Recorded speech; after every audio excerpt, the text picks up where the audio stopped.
Hello and welcome to week 3 already of Nourish and Flourish through Menopause.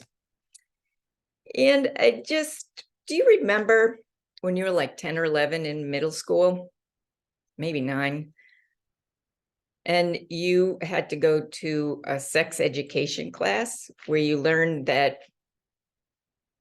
soon you will be becoming a young adult going through puberty, where your body's going through all these changes. And for you girls, you're preparing to be able to make babies. So you'll end up with having your period. And then you learn about how, sex and how babies are made, how they're developed, and how they are birthed. And I don't know about you, but that was a major trauma for me. My mother never talked about anything like that. I did hear a few things about, how a hickey is formed, and from my best friend who had a couple older brothers, but that's about it. But when I learned this, I was mortified. I was embarrassed, and I was really kind of grossed out. And I didn't want to grow up. I didn't want to become a young adult, and I didn't want to have a period or wear a bra or anything else that goes with that. When I grew up, my mother was the boss in our house, and you never wanted to upset her cart. So I just didn't want to disrupt her. So I never really asked, but one day I did get up enough guts to ask her about my period.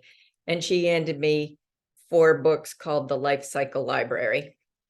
So that's how I received my education, along with my best friend, Kathy, who gave me real life action. Anyways, I did make it through puberty. I made it through the challenging teen years, made it into young adulthood. And those are all phases of our lives. And just as a reminder, we're all here. So you too have made it through many of the phases of life already.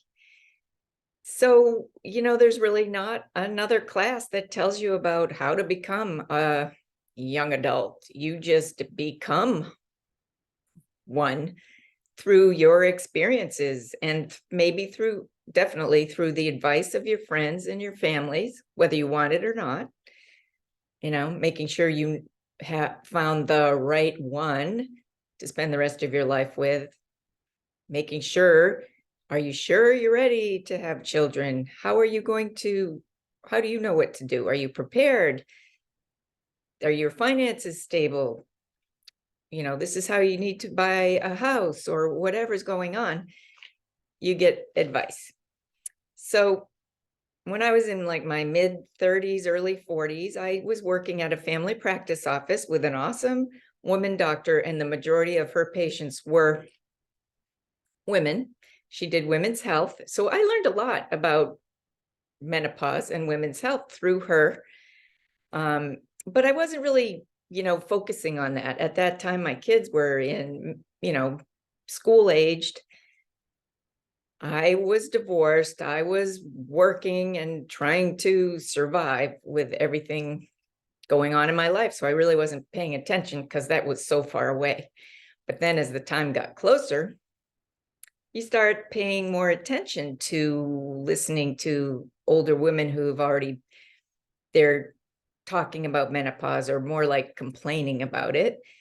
And you start picking up on things. And I don't know about you, but everything that I heard was almost a horror story. And it didn't make me want to look forward to going through menopause or even want it.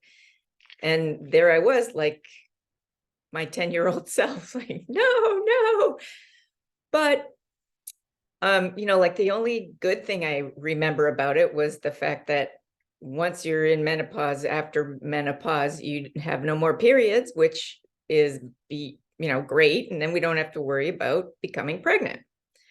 That was like the good thing, but everything else that I've heard, not so good. And then again, when a lot of us are going into menopause or perimenopause, if you've chosen to have children, you end up either almost being there or becoming an empty nester when your grown teenagers are off to college or out of the house. And then you're in an empty house. And what happens? I don't know, from my experience, and from women that I've heard it from, is like you feel like, what's your purpose now? You feel maybe a little bit lonely, not needed, wondering what to do next. And then on top of that, you start into perimenopause and menopause, which exacerbates all these emotions, which aren't really very fun. And it might even make you a little bit depressed, because depression is pretty popular at this time of life. Never mind going through menopause, but with the way life is.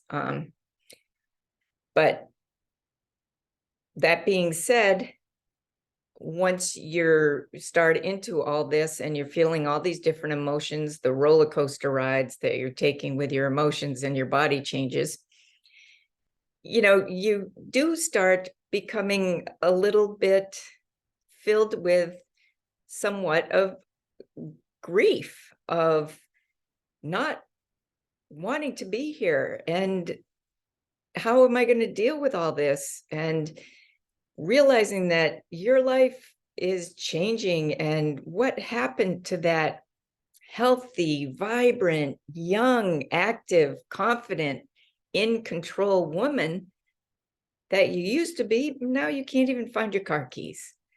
So that can add to depression too.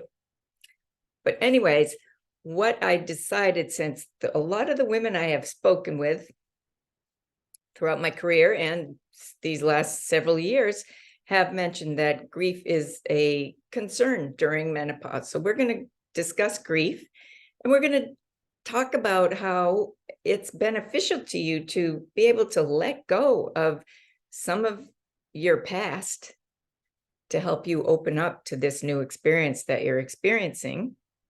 And then another thing that can help is we're going to talk about forgiveness, because forgiveness is so important, not only in this time of your life through menopause and maybe grieving, but for everything that you've been through for your whole life.